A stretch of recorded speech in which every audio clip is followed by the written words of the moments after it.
Overlord. Volume 15, Chapter 2. Nazarick-style traveling experience, Part 3. They set off, heading towards the dark elf village. Relying on what that elf had said, they raced across the ground on Fenrir's back. If they could have discovered their target from the sky, they would have headed there without stopping, but unfortunately, it couldn't be discovered even with Aura's talents. It was hard to breathe as they ran through the forest. It was as if ants were being smacked in the face by air that had absorbed the very greenery. That characteristic, and extremely potent on top of that, scent of a forest made his nasal cavity tremble. It may have just been In's imagination, but he could feel that it was different from the air in the great forest of Tob. If it weren't just his imagination alone, then though this world may resemble Yggdrasil, there were major differences, and it was brimming with various other changes. As he idly mused over this, the urge of wanting to travel all over this vast world put just a little thrill in his heart. If the average Joe was to proceed down the pathless path through the great sea of trees with its dangling vines, jumble of trees, and more impeding them, it would obviously be impossible to proceed in a straight line. Before they knew it, they would find themselves heading in a completely different direction. From what they had heard from the man, the distance to the dark elf village was about a week's travel. Although the elves were adapted to the forests, if they could progress 15 kilometers a day within this sea of trees, they would be doing well. Based on that, the villages would be separated by about 100 kilometers. Inns and company covered that distance on foot in a little over an hour. If it hadn't been necessary for them to check their surroundings, they would have arrived even faster. That was just how incredible Fenrir was. Fenrir's ability, Forest Walker, had been particularly useful because all the trees, dense thickets, and such moved as if they were avoiding Fenrir, thus, they were able to travel in an approximately straight line.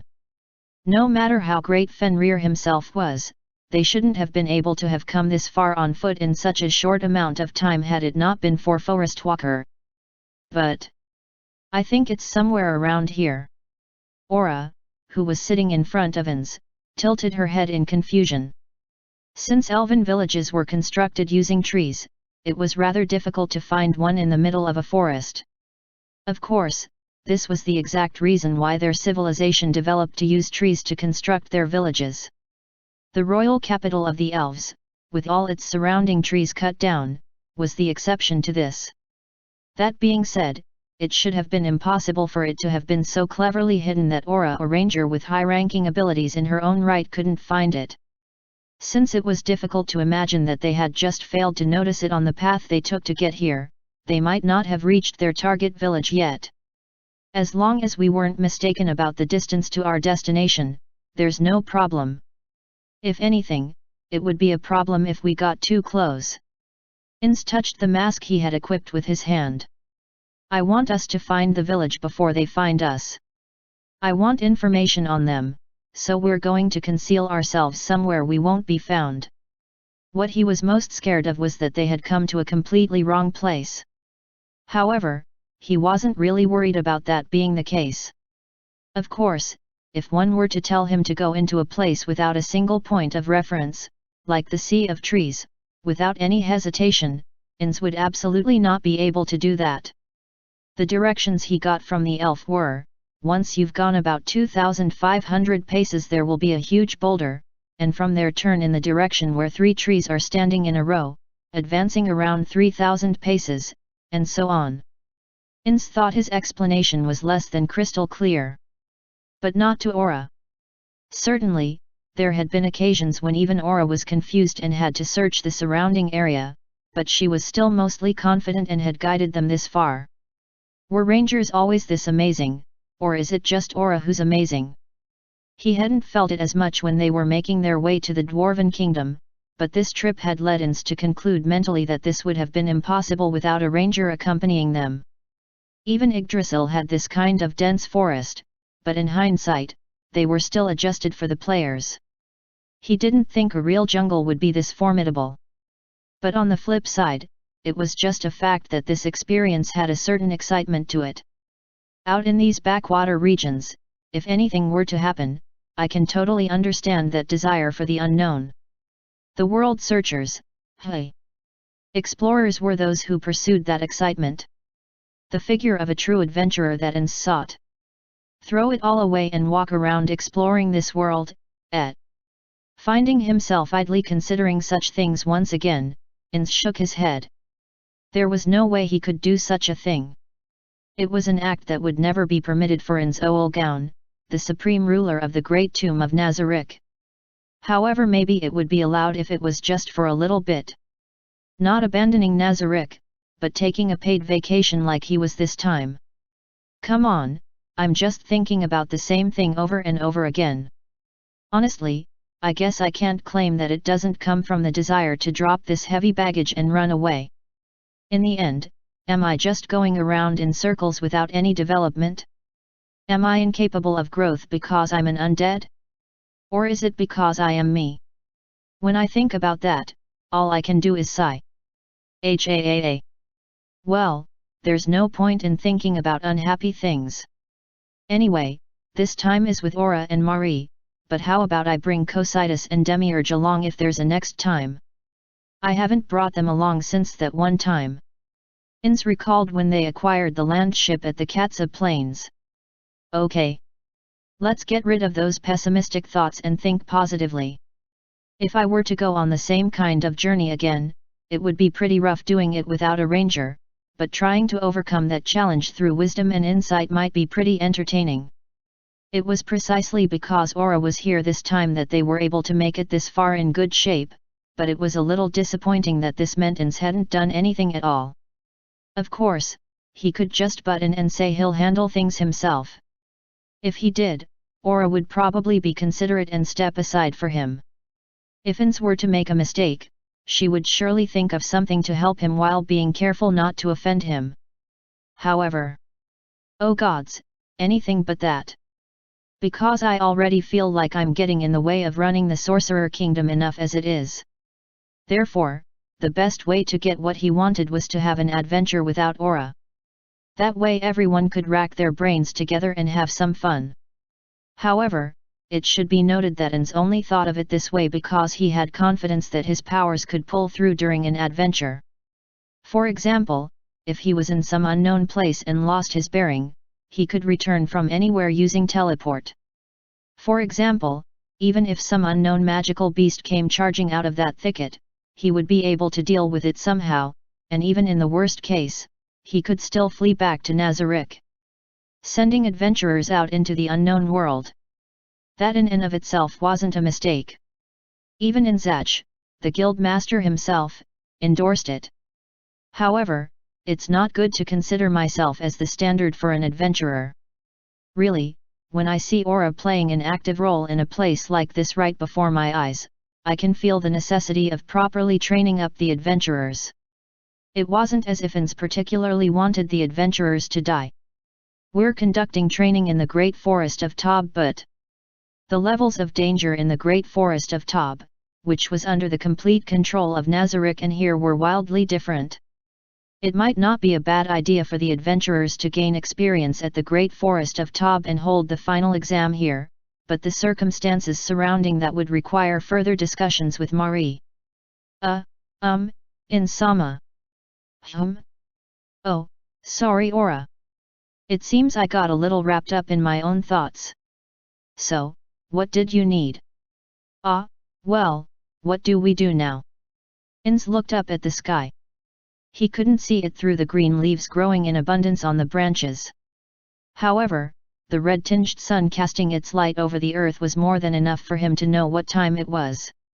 The same as last time, we secure a place that is hard to find and separated from the activity area of the Dark Elves, or any other intelligent life, and that's where we'll stay. Understood. Well then, could you grant me a little time? Of course, Ins replied, and Aura nimbly jumped off Fenrir. However, just as Aura looked like she was about to dash off, Ins hurried to call for her to stop. Wait, Aura. Take Fenrir along with you. You don't need to worry about us waiting here. I'll summon a monster as a substitute for Fenrir. Right, Marie? Why yes, Insama. Marie, who was behind Ins, answered in a fluster. In other words, starting from Fenrir's head, Aura, Ins, and Mari were riding on his back in that order. Because they could sense anyone that approached them with Fenrir's powers of perception, Ins and Mari were extremely grateful for him being there since they lacked those abilities. However, if that was the case, it meant that Aura would have to act alone. It would be one thing if she had spells that summoned monsters like Ins did, but Aura didn't have that ability. He was worried about sending her out into this unknown land without a shield. Using a magic item as a substitute was one way to deal with this, but it required one action in order to summon a monster. When he took into consideration things like time limits and such, he didn't consider it to be a good move. I think I'm worrying about it too much, but Aura will finish her job quicker by taking Fenrir along. Aura displayed an attitude like she was going to say something, but she responded, "Understood." And so, Ins and Mari dismounted, she got back on Fenrir and then she took off. The figures of a girl and a wolf immediately disappeared into the trees of the forest and became invisible. "Now then, Mari. Let's conceal ourselves in this area as inconspicuously as we can so that we won't be found. Someone finding us here would put all of Aura's hard work to waste." "Why yes. So then, we're going to use Green Secret House. That will be fine, but before that there's one thing we have to take care of. If Ins were alone, Perfect Unknowable would be the most effective solution, but he couldn't cast that spell on others. On top of that, Mari couldn't use it, so it was necessary for them to take completely different measures, which was why monster summoning was mentioned earlier. Ins took a small statue out of his inventory. It was a magic item.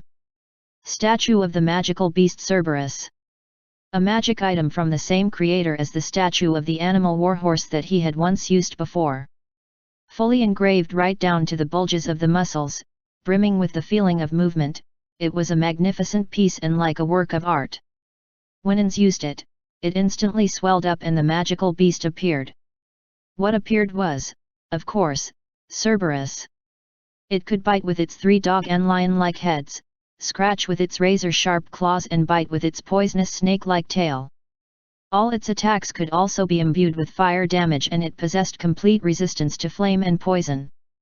It was a large, high-ranked magical beast with considerable combat abilities.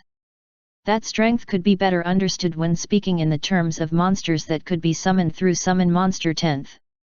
Although, if it were against an Ins class player, it would not be a very difficult monster for them to deal with. That said, there wasn't anything they could do about that. A summoned monster's role was to attack an enemy's weak point, trigger traps, increase the number of available moves, or to simply serve as a shield. They were not meant to defeat other players on their own. Certainly, if Cerberus were continuously buffed through the use of a skill, it would be able to fight even better. For example, some of the undead that Ins summoned were wearing Geta of Strength. And yet, if you compared them to players with martial classes in the same level range, then no matter how unfavorable a comparison it was in terms of battle strength, so long as they were neither greatly mismatched nor some absurd build, one-on-one the player would rarely lose. The first reason Ins had chosen Cerberus and not an eyeball corpse or other undead was because he had judged that a beast-type monster's sensory abilities would be higher. And one more reason was because he had concluded that a monster with exceptional senses of smell and hearing rather than vision would excel in their role as a detector in the sea of trees. Cerberus might lose to Fenrir in terms of levels, but in the end, he did have 3 heads. There was no doubt his sense of smell was also 3 times greater probably. "Wow!" Mari said in surprise because a magical beast he was seeing for the first time had appeared in front of him. There was no way it could have been because he thought it looked strong. "Come now, Cerberus. When you catch the scent of someone who is not one of us approaching, you will inform us, yes?" "Grr," the heads of Cerberus growled. It was a way of growling that let you feel their eagerness and confidence. Ins, delighted by that leave it to us feeling that was coming across to him, showed his proud expression to Mari, though he probably couldn't tell. "Now then, from how many hundreds of meters away can you discern a scent?" The Cerberus trio, or rather, the number of heads stopped moving. What's wrong? Oh, shit, hey, hold up was the mood that was being transmitted, and the anxiety at hundreds of meters, was also coming across. Even if that was what was coming across to him, Ins could only react to it, and it was more than plausible that the truth was entirely different. That's right. You have 3 heads. You can do better than Fenrir, right? Kugane, Cerberus cutely whined and flopped over to expose its belly.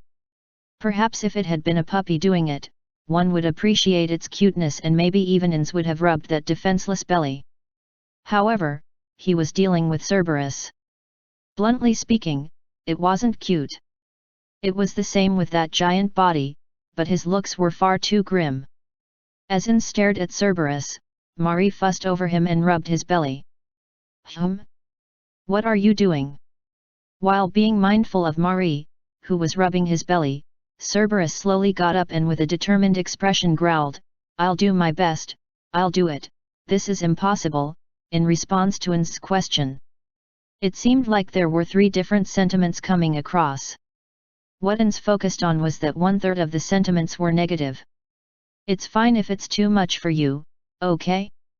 It's worse if you force yourself and fail, you can at least discern the sense around us and tell when a stranger is coming, right? Though Ins himself had been the one to say it, he had also thought that maybe hundreds of meters was impossible after all. I can do at least that much, that's possible and I can do that, is what Ins got. He nodded at that feeling. Then get to it. Cerberus let out a howl. He sniffed at the scents around him. Incidentally, Ins could also give these orders without speaking. It was possible to give orders to summoned monsters even if spells like silence were used. If you wanted to interfere with the connection between the summoner and the summoned, you would need the extremely niche class build known as the anti-summoner specialist. He gave orders verbally because he thought Mari wouldn't know what was happening if he and Cerberus were just staring at each other. Now then, next we will do as you said just a moment ago, Mari, let's create a green secret house and hide inside. It's best we are not seen by anyone. Yes. Mari looked pleased that his own suggestion had been accepted. Actually, Mari's suggestion hadn't been off the mark. Neither Ins nor Mari possessed concealment techniques that could erase the traces of their passing. Therefore, if they were to carelessly wander around, they might leave clues behind, and if an expert outdoorsman saw them, he could tell where they were at a glance. And so, it was wise for them to not move from this spot. Using magic like camouflage, that was available to druids and rangers, to keep quiet would have been best, but unfortunately, there wasn't anyone in this place that could use that magic. Mari certainly was a druid, but in reality, he was an extremely niche type of specialized druid. His magic itself was geared towards mass genocide, and if he didn't turn to items for help, he should have learned barely any of the common druidic magic, aside from a few buff-type spells. Given all that, then bringing out the secret greenhouse and concealing their presence by hiding inside it, making a hiding place where they wouldn't create footprints or other signs of their being there by not moving around, was the correct answer after all. Was it okay for just him to be taking it easy, even though Aura was working so hard? No, of course, even Ins knew the expression "the right man for the job." He had a memory of looking it up when he heard it as one of the lines used when he had troublesome work forced on him in the past. And then he remembered Punitomo said, a hard-working person's incompetence is the biggest pain in the ass after all. So this would be the right course of action. But, if this was just him as the Sorcerer King leaving things to the Floor Guardian under his command, then there wasn't any problem with it at all. However, for what reason had Ins begun this trip? And the answer was because it was a paid vacation. Moreover, he being the adult who first suggested it wasn't doing anything, and forcing the kids he had taken out with him to work, the guilt he felt was enormous. Ins became desperate and tried racking his brain, but he couldn't assist Aura with her work and nothing came to mind about anything he should be doing here. About the only excuse he could come up with was that he was keeping Mari company. Fooling myself by saying I'm taking care of a child, is just running away, hey? That's about the only way to support aura that I can come up with. So what do I do? Be respected for also doing the things I had to do? No, becoming an adult that carries out the bare minimum of their responsibilities. Should he force himself to accept that what he couldn't discover right now was a role for him to play? However much he thought about it, he couldn't come up with the perfect answer. A despondent Ins said to Marie. Well then, let's wait inside the green secret house for Aura to get back. Yes. Ins felt like he had been saved just a little bit by the cheerful Marie's response. There exists a magical beast called the Ankylarsis. It looks like a bear from a distance, but if the difference is not quickly recognized, you can kiss your ass goodbye. It ranges from 2 to 3 meters in length. It has 2 pairs of 4 legs, for a total of 4, and 2 hind legs. Sharp, pointed claws over 60 centimeters in length that are used exclusively for combat that grow on 2 of the 4 forelegs, their hardness surpassing even that of steel. A long, thick tail extends from its lower back, at the end of which is a hammer-like swelling. And finally, the majority of its body is protected by hard armor plates that developed from scales. The power supporting that huge body is terrifying. A single attack unleashed by those hard, sharp claws and outstanding physical strength is easily able to bisect a person, armor and all. However, that is all you should be wary of. It is not as if it has any other terrifying special abilities, nor can it employ any powerful magic. The Ankylarsis can only use the spell of fragrance, and that in and of itself is not something that can be used in combat. Therefore, while it is placed in the top ranks of predators in the Sea of Trees, it is by no means the strongest species. However, there was one exception. A being that was over 4 meters in length and through just its physical abilities alone, could slaughter even monsters that had special abilities or could use magic. It would not be strange for someone not in the know to mistake it for a different species if they saw it truly was an Ankylarsis that was worthy to be called a lord. It lifted its head from the stomach of the animal that it had been gobbling up until just now and let out a low, heavy bass growl that would fill the hearts of those who heard it with terror. Long entrails spilled out from the corner of its mouth. Huffing and puffing, it expelled breath wet with blood and sniffed at the air. Its face was wet with blood, but it was able to sense that there were 2 scents it had never smelled before. Since they were intermingling with each other, it was possibly a mating pair. Its belly was already full. It would be fine to ignore them. However, that was walking away from the discomfort. This area was its territory. There was no way in hell it would allow someone to walk around like they owned the place. It stood up on its hind legs, and after using its claws to scratch away the bark, it rubbed its body against a tree. This was to clearly demonstrate that this was its territory, and then it walked off towards the source of the scent. Along the way, it used fragrance. Through this, it was able to erase its own body odor and the scent of blood that still clung to it. By doing this, the huge body of the Ankylarsis approached its prey. If it didn't do that in this forest, capturing prey would be rather difficult. The scent grew stronger. There were no indications that they had noticed it. If it had been noticed, they would be acting differently. For example, standing still and searching for a sound. Or otherwise trying to run away from there in a straight line. However, they weren't doing either of those actions.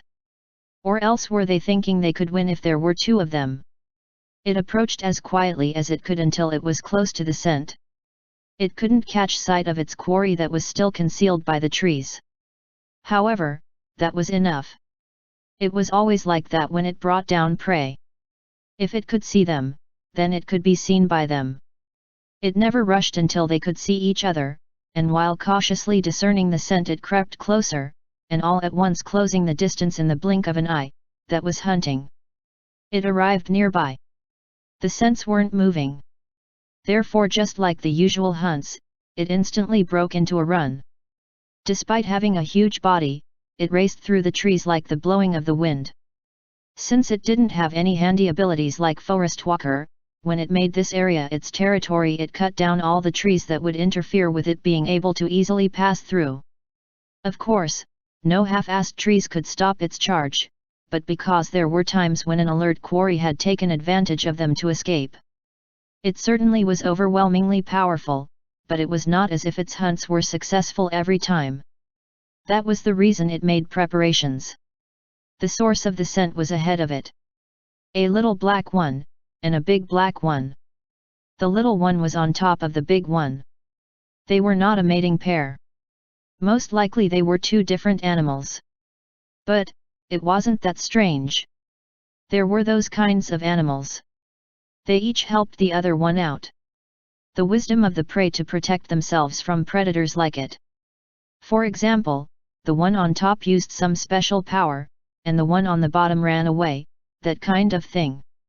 But if that were the case, they were both nothing more than mere food. It smiled. At this distance, they could no longer escape. The little one didn't look like it would make much of a meal, but the one below it was quite the whopper. Since its belly was full right now, it should bury them in the ground to save for later. However, something was strange. It was violently stomping its feet while charging. They would notice no matter how unperceptive they were, and if they noticed they would take some kind of action. So then why are the black ones not scared? Why are they not running away? Nearly all the animals that encountered it had those reactions. The only exceptions to speak of were members of its own race. Or are they just paralyzed with fear? It thought about it a little while it was running. The meat of prey frozen in terror was somewhat lacking. As for its preferences, the softening flesh from when the prey was only half killed and was slowly dying, that was its favorite. The meat from prey that had given up on life after its guts had been devoured while it was still alive was the tastiest of all. Grrrr. It rose up and bellowed in front of the prey. This wasn't mere intimidation, this was to instill fear. Come on, go ahead and run, you might even be able to stay alive. Do something to improve the taste of your meat, please. It muttered that in its mind. At this distance, there was already no chance of escape. It was only because the success of this hunt was guaranteed that it could show them a little leeway. Oh? I've never seen one of you before. What a cute bear. The little one was yipping. Come to think of it, it remembered. I've seen things up in the trees that look like the little one lately. Ankylosaurs could also climb trees, but due to their huge bodies, tree climbing was their weak point. That was why when it was taking prey that was up a tree, it could only eat them after cutting down that tree and knocking them to the ground. However, at that time its belly was bulging, and because they were far away and going after them was bothersome, it let them go. However, right now, there was no need to hold back on eating them if they were on the ground.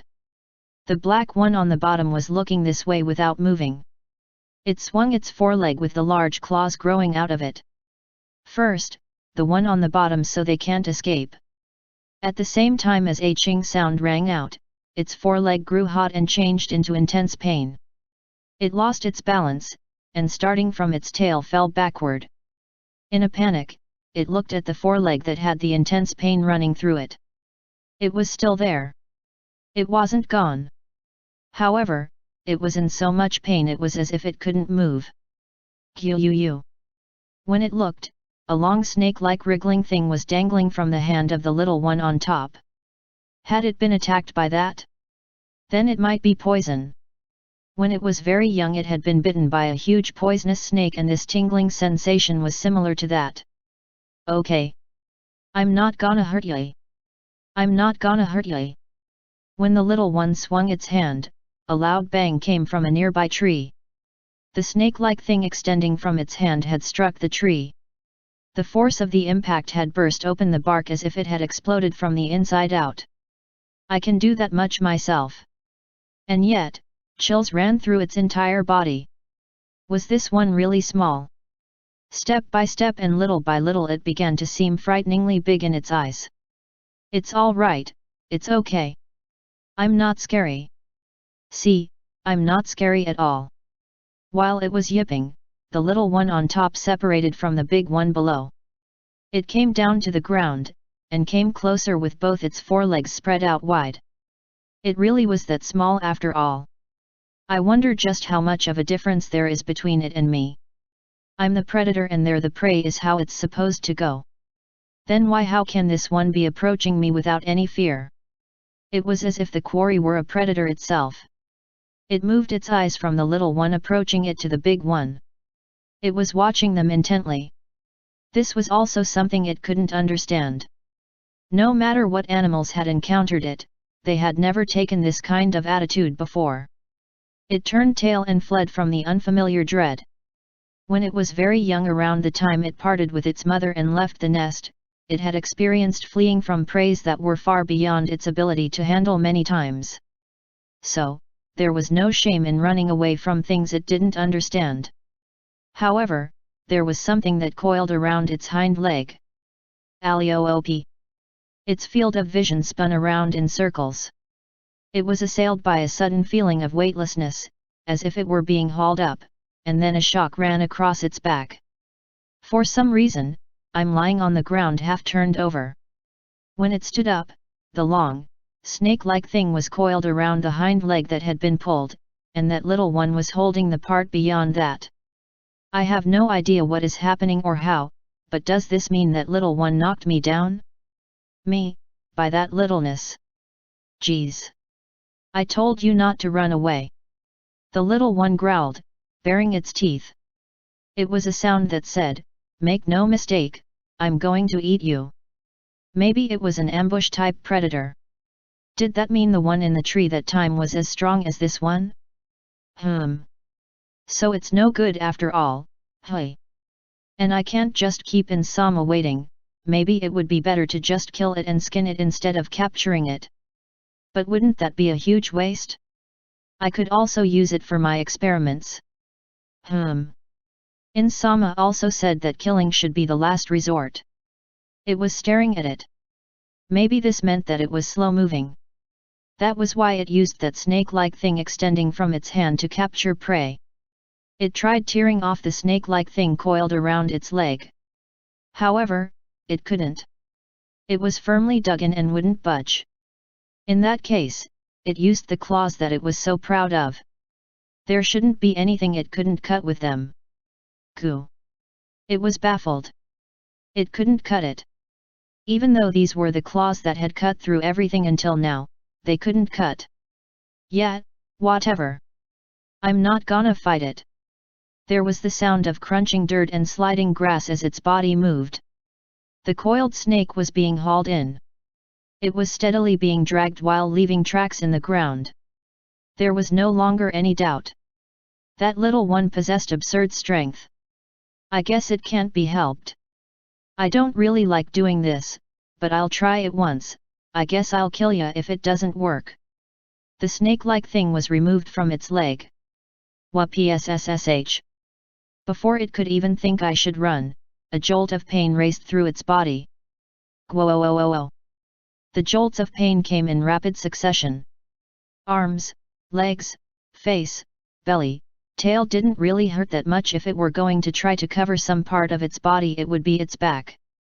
If it twisted its body around its muzzle, it would be showered in agony. When it tried to endure the pain and flee, its body was pinned down by tremendous strength. When it looked, the big one had placed one of its legs on its back, immobilizing it. It was so powerful that it felt like it was going to be buried deeper and deeper into the ground. Can this really be happening? For one, let alone two, animals to appear whose power far surpasses my own. The pain continued. Each time that sound rang out, a sharp pain raced through somewhere on its body. Never ending, like the sound of rain. Around the time it had already lost the will to resist, the sound finally stopped. There wasn't any part of its body that didn't hurt. Its whole body was on fire, and it had a feeling it had swelled up to 2 or even 3 times its normal size. There, now you're nice and obedient, right? I'm probably going to be eaten after this. What I've been doing up till now is now being done to me in turn, that's all. Okay. Alright then, looking good. Do you know who the boss is now? Well, shall we get going then? However, although it's baring its teeth, will the little one be able to eat all of me? Or does it intend to share me with the one below it? Now that I'm the one who has given up on life, there's no doubt I will surely be tasty. Inside the green secret house, Ins was working together with Marie. First, they lined up the food on top of an obsidian desk that was produced using magic. There was also warm soup, but it was put inside something to keep it warm, and they planned to serve it right before they ate. They prepared glasses full of ice for 3 and placed a bottle full of juice in the center of the desk. Even with the door of the green secret house closed, it was still perfectly ventilated. It was made so that through the work of a magical mechanism neither sounds nor smells could leak out from the inside. However, because the protection of that magic wouldn't work when the door was opened, even though the two of them had shut themselves in here, it meant that when aura came back the smell of the food would leak outside. Smells could be carried for a surprisingly long distance.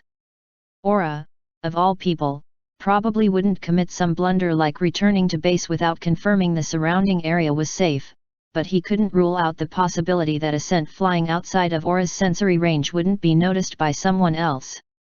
In this forest, if someone with intelligence and culture caught the scent of some delicious food, they would surely find it suspicious.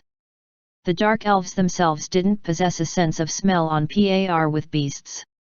However, in this world, it became possible depending on the class build. Even if the person themselves couldn't do it, if they were using a magical beast, and could communicate with it wordlessly, it would amount to the same thing.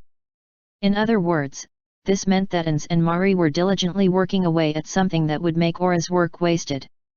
Ins was also fully aware of this.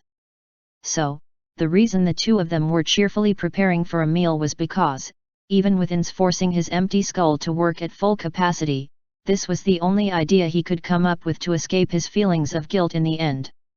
Namely, it was to greet Aura with a delicious meal when she came home tired from work.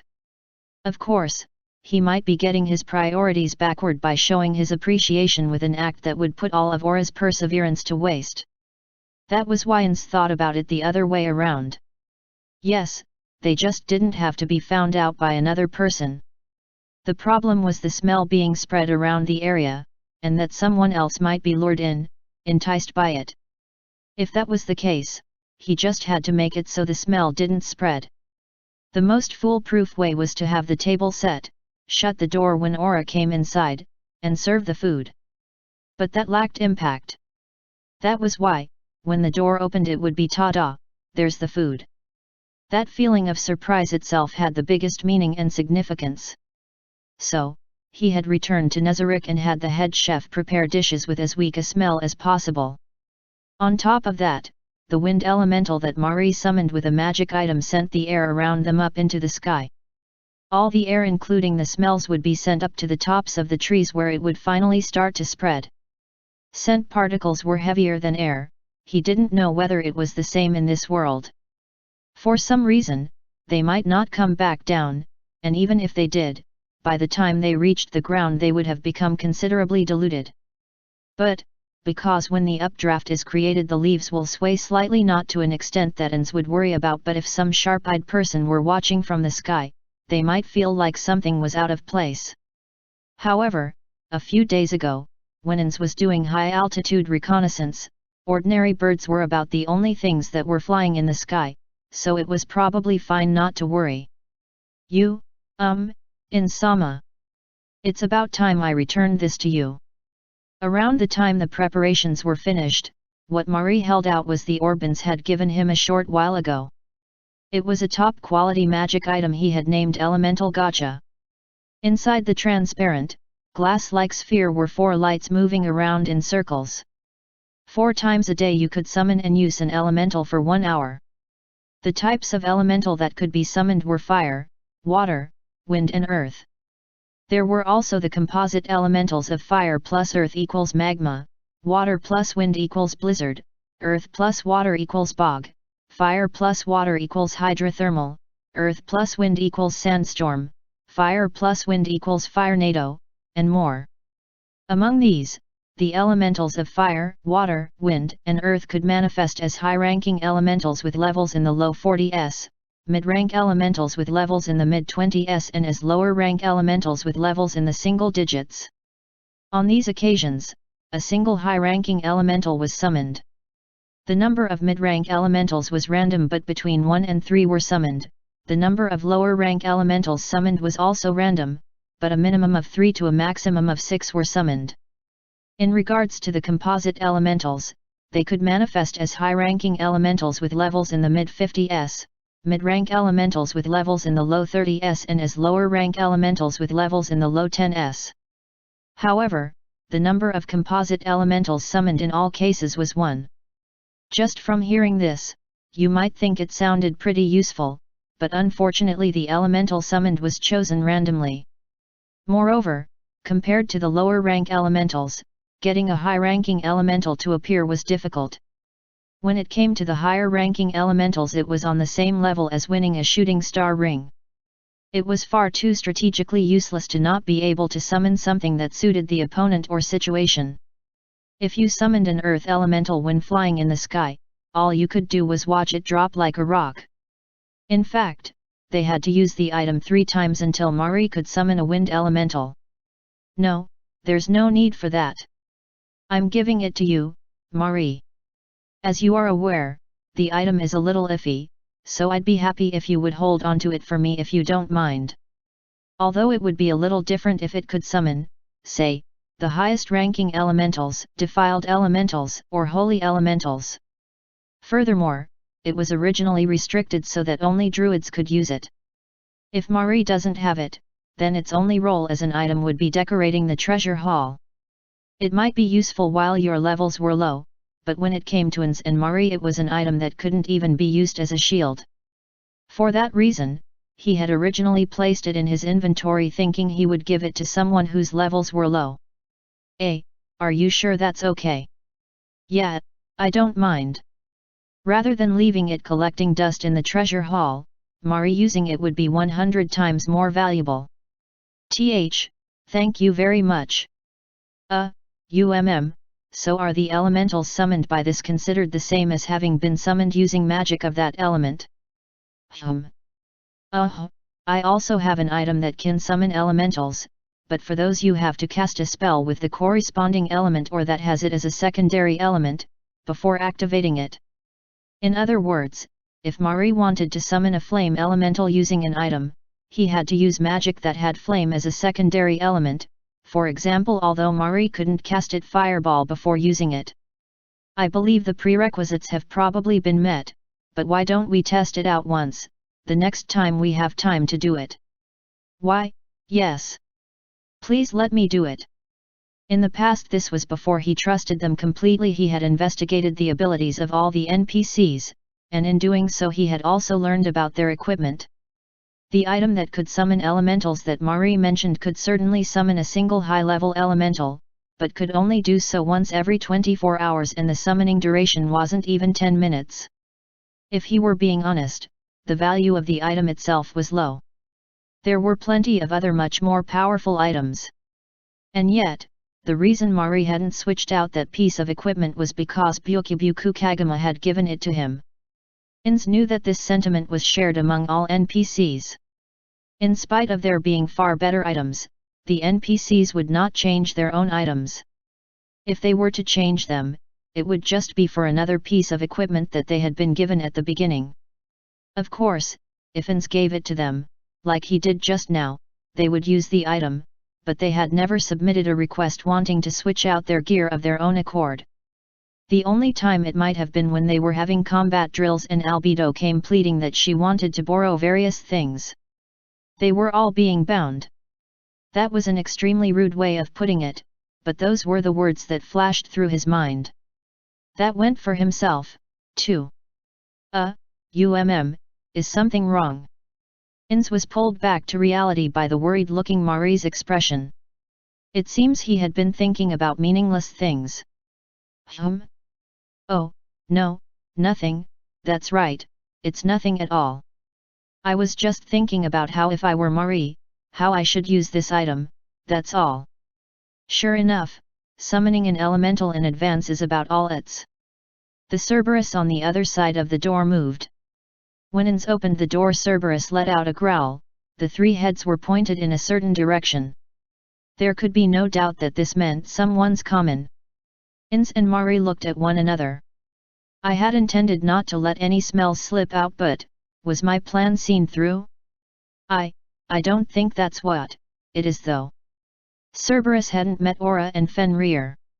Even so, it had noticed their scents that clung to Ins and Mari, so I shouldn't react like this.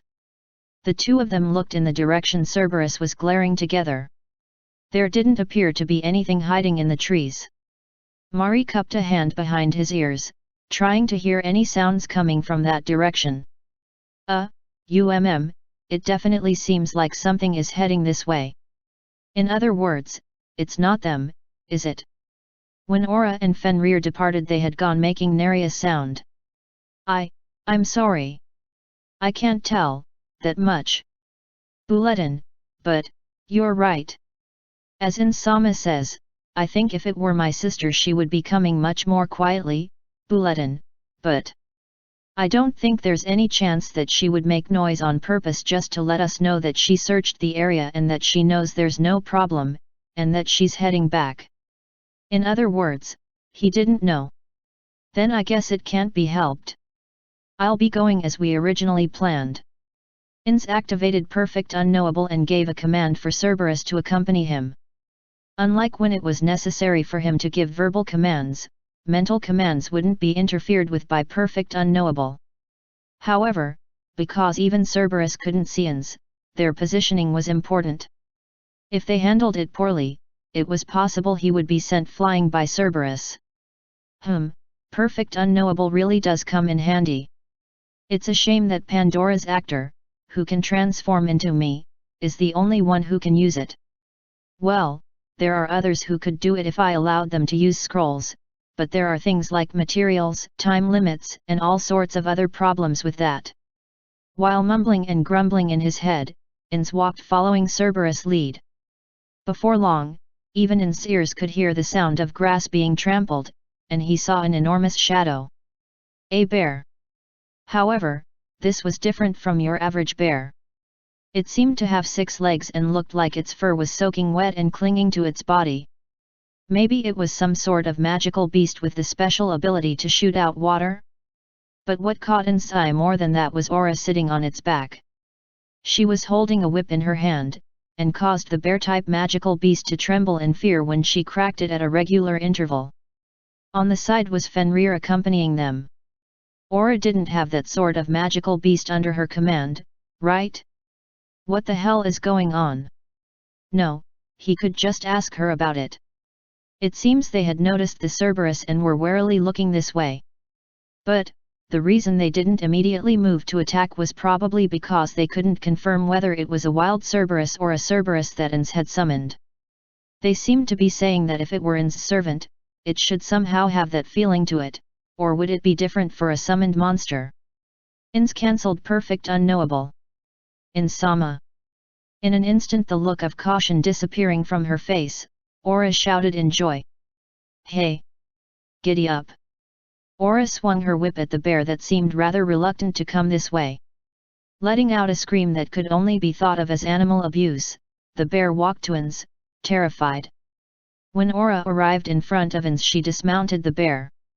Welcome back, Aura. I'm back, Insama. I'm sure you have some questions, so let me answer them first. This bear-type magical beast seemed to be the boss of this area, so I placed it under my control. I used a whip to drill it into that I'm the boss. Why did I even do such a thing? How could I tell that to Insama, right? Ins wondered what the hell that was. To tell you the truth, I don't know just how powerful that magical beast is, but is it strong enough that the dark elves and other animals are wary of it? Oh, that's right. When you're as strong as Insama, you can't tell how strong this small fry is.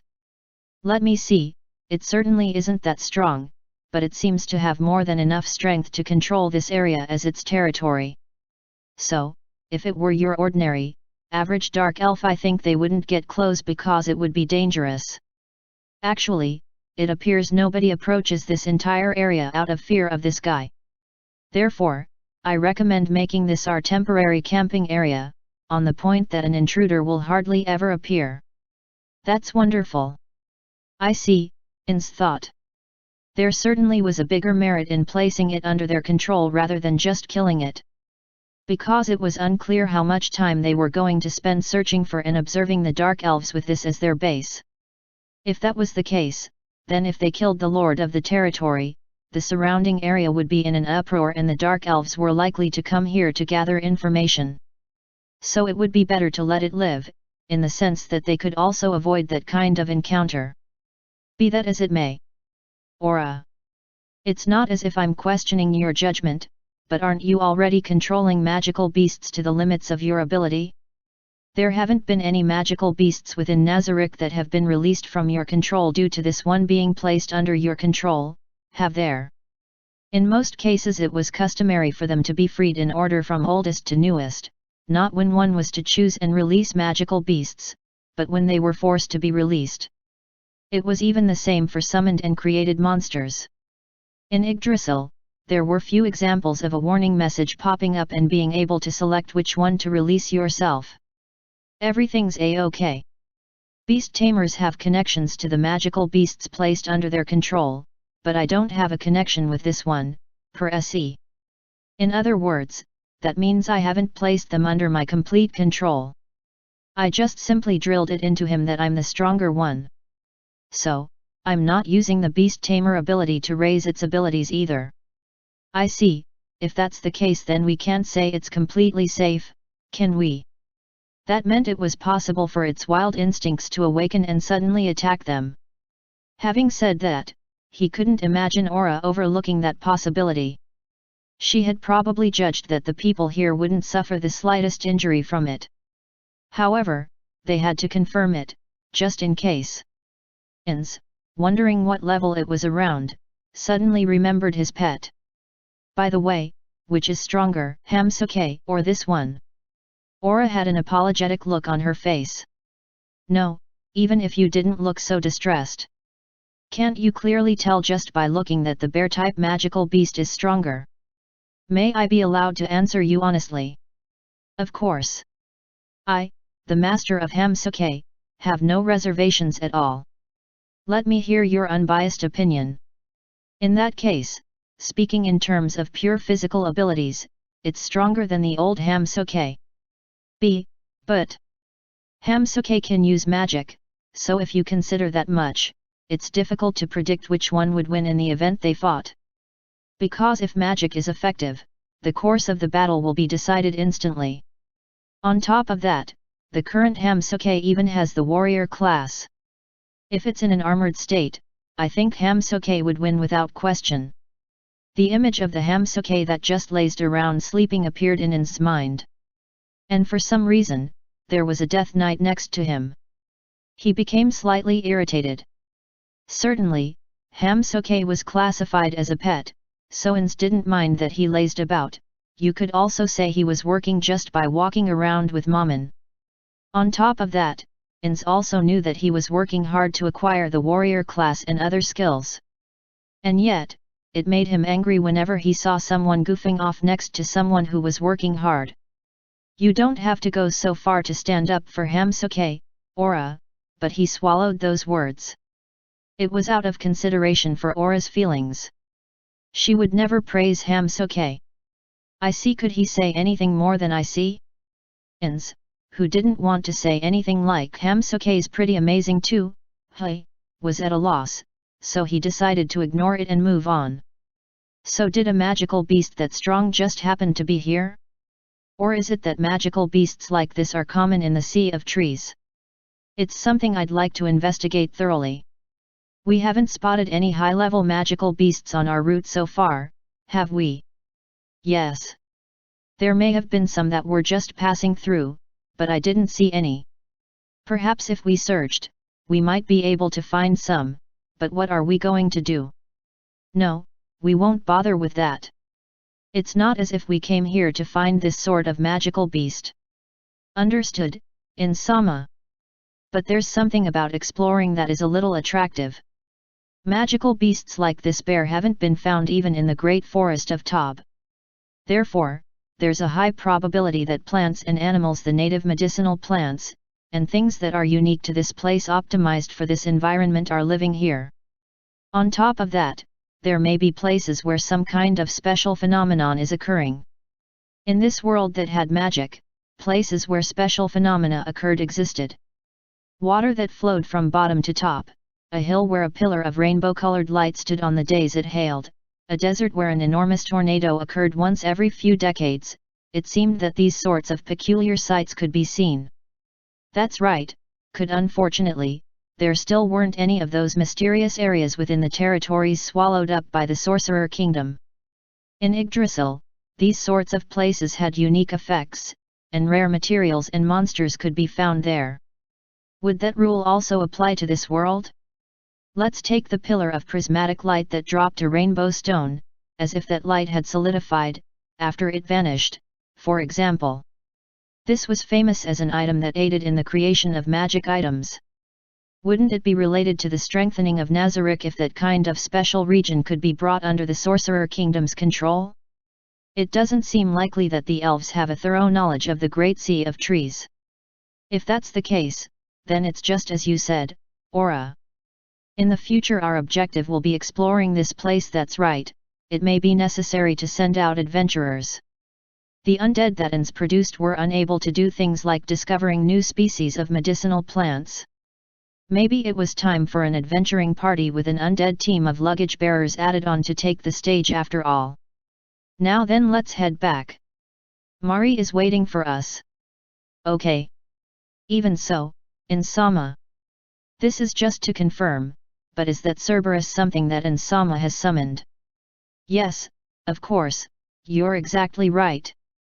It's the monster I summoned to substitute for Fenrir. Ins walked along with Aura. Of course, Fenrir and Cerberus were also with them. The magical beast bear displayed an attitude that it didn't want to go, but with just one crack of Aura's whip, it mutely came along. By the way, Aura, what are you planning to do with that magical beast?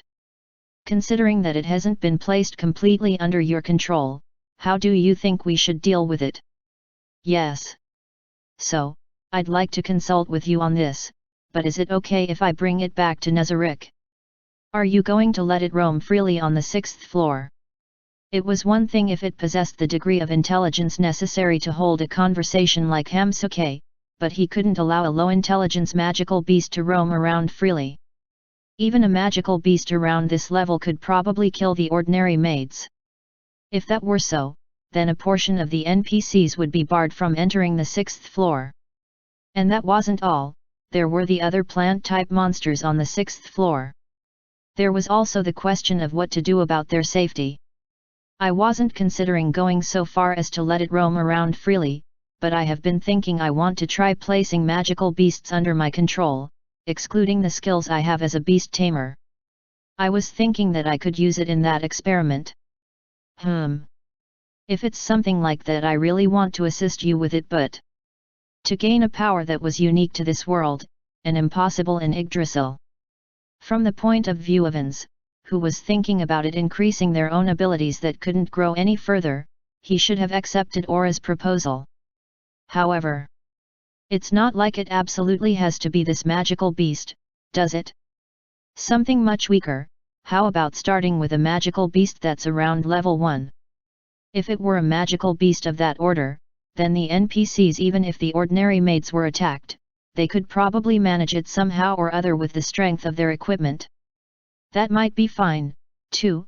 Aura showed signs that she didn't accept it. If Insama says to do it that way, then...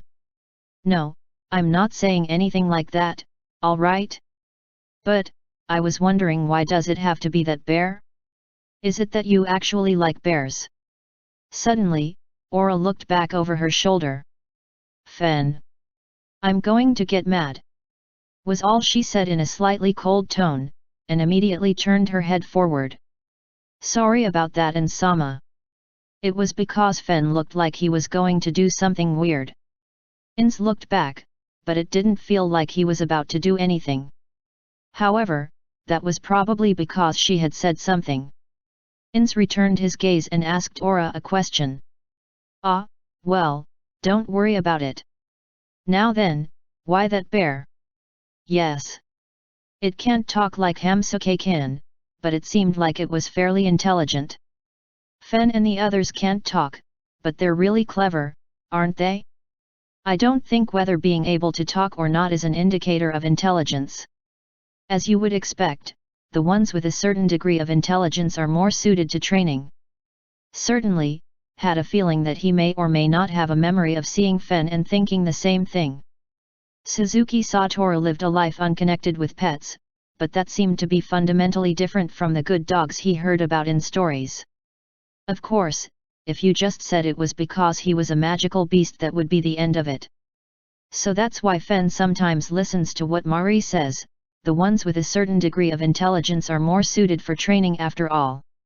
Or, you could just raise one from infancy. It would take too much time to do that, hey? Then something that matures in a short time like a dog. I don't know if that'll be useful for the training of magical beasts in that situation. In order to train magical beasts, it was logical to try and use them.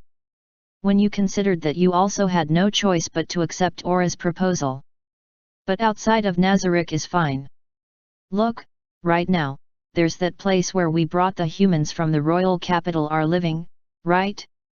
How about there? That's the fake Nazarick I built, right? The adventurers are using it. How about if I don't let it roam around the 6th floor, and I keep it isolated until I believe its training is completely finished? Could that be our point of compromise? Yes. Thank you very much, Insama, for listening to my own selfish wishes. In smiled at Aura with her head bowed. Not at all. Just as Albedo is conducting combat drills, that attitude of trying to improve oneself is magnificent by itself. All of you NPCs are my no, Ins Olgaun's pride and joy. Aura's eyes were wide open, and she stopped moving. At that transformation Ins scolded himself. Had he said something he shouldn't have? He didn't have any recollection of that. No. I didn't get that feeling, but did I go and say something that made Aura feel uncomfortable from her perspective? Being Chagama-san's pride and joy itself was everything to her, and she didn't give a damn about everyone else, something like that? Or could it be that she's happy? It's not as if she's smiling. Maybe I should act anticipating the worst, instead of expecting the best. But it would be even more awkward if he carelessly apologized. Therefore, Ins only had one measure he could take. Oh, that's right. To show our appreciation for all your hard work, we've prepared a meal. I prepared it together with Mari, you know. Oops, of course, none of us know how to cook, so all we did was carry it back from Nazarick. He glossed over the whole thing. Ha ha ha, while he continued to laugh, he took the opportunity to peek at Aura's appearance. She's not mad? It might be a forced smile, or it might be a smile of flattery, but she is smiling, right? Aura was smiling so broadly that he couldn't believe it was insincere. She might have been happy at hearing that a meal had been prepared. Or maybe she was happy at being praised by Ins. At any rate, I need to give the NPCs a whole lot more praise, don't I? Ins hardened his resolve to do so. He had a feeling that one of the guild members had said in a voice devoid of emotion, gratitude is something that isn't transmitted to the other party if left unsaid. If you think you're transmitting it and say nothing, then before you know it your wife's discontent will accumulate outrageously. Was that Touch-san? While he was desperately trying to remember, the green secret house came into view. When they were all standing in front of it, Mari, who was monitoring things from the inside, opened the door. Welcome back, sis. Yeah. I'm home. She could see a fully set dining table behind Mari. Aura's gaze raced over it. Ins was also racked with tension. Wow, it looks so delicious. Seeing Aura's face break into a smile, Ins was relieved. He had been a little worried she would say something like, and I was in the mood for katsudon today, while thinking that was something she would definitely never say. Because he rarely had the chance to share a table with someone, he had been worried that his pickiness about the food had become extremely dulled and crude. Yes, the head chef would be happy to hear you think so.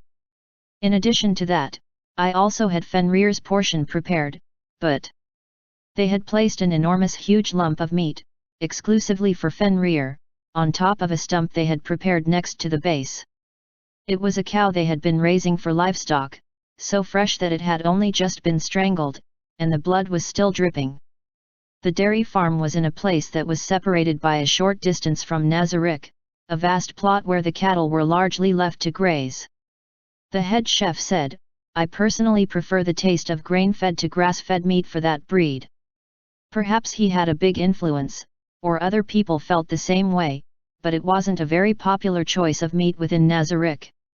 Originally, they weren't allowed to graze. Maybe we should raise them so they become even more delicious. However, they didn't have enough manpower for that.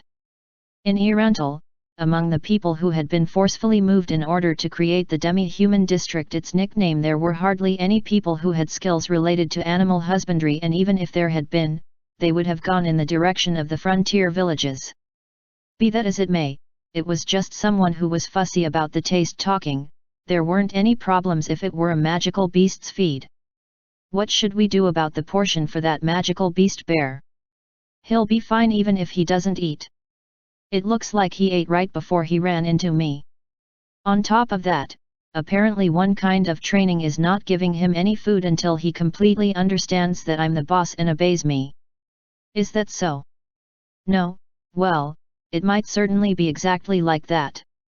Even for humans or other races, the ones that have been mentally pushed to the breaking point, fully obey us. They entered the green secret house while saying that and other things. You can go ahead and eat. When Aura said that before going through the door, Fenrir, who had been patiently waiting, sank his teeth into the meat. The magical beast bear just blankly watched that sight. That figure with the sagging shoulders certainly did appear human-like, and just like Aura said, it made you feel like it did possess some level of intelligence. Incidentally, Cerberus didn't need dinner. Even if you gave a summoned monster food, it would be pointless. It wasn't as if there weren't any cases when they were strengthened by giving them food that granted buffs, but at least right now Ins didn't feel an ounce of necessity to do that sort of thing. Hey? You serious? Bullying is not cool. So hungry. Having decided that, Ins had a hunch those were the reactions to his decision coming back from the Cerberus, but it was probably just his imagination. The three of them arrived at the table Ins had prepared. Go on and eat. The two of them said, "Thank you for this meal," in unison. Naturally, Ins was not able to eat. Aura was the first one to eat. Ins-sama. This is delicious. Mari nodded in agreement with his sister's words. Ins smiled at the two of them. That's great. I'll pass it along to the head chef.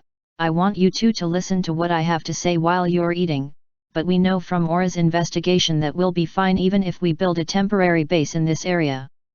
Therefore, we will choose a place to relocate the green secret house, and after that's finished I want us to take action in order to find the dark elf village. The two of them stopped eating and earnestly listened to what Ins had to say. Well, even Suzuki Satoru would have stopped eating if his boss started talking about something job-related. After that, we will establish friendly relations with the Dark Elves. As our plan to carry that out so long as Aura permits it, I want to carry out mission, Red Ogre cried. Ins grinned.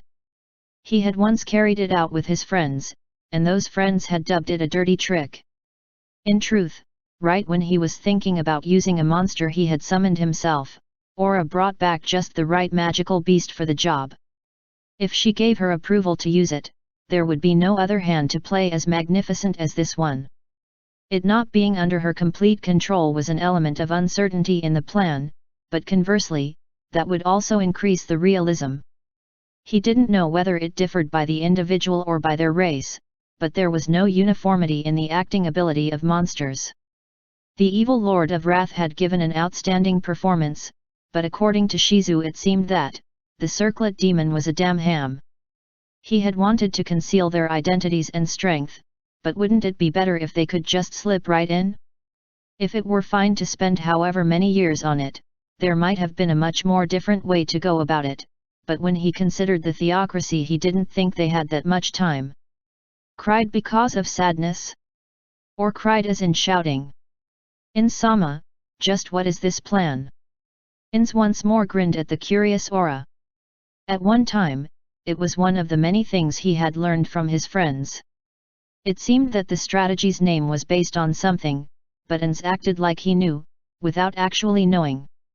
But he could explain what that strategy was if he based his explanation on his real experiences with it. Ins opened his mouth. "Oh. It's the Red Oni who cried, right? I read that book recently."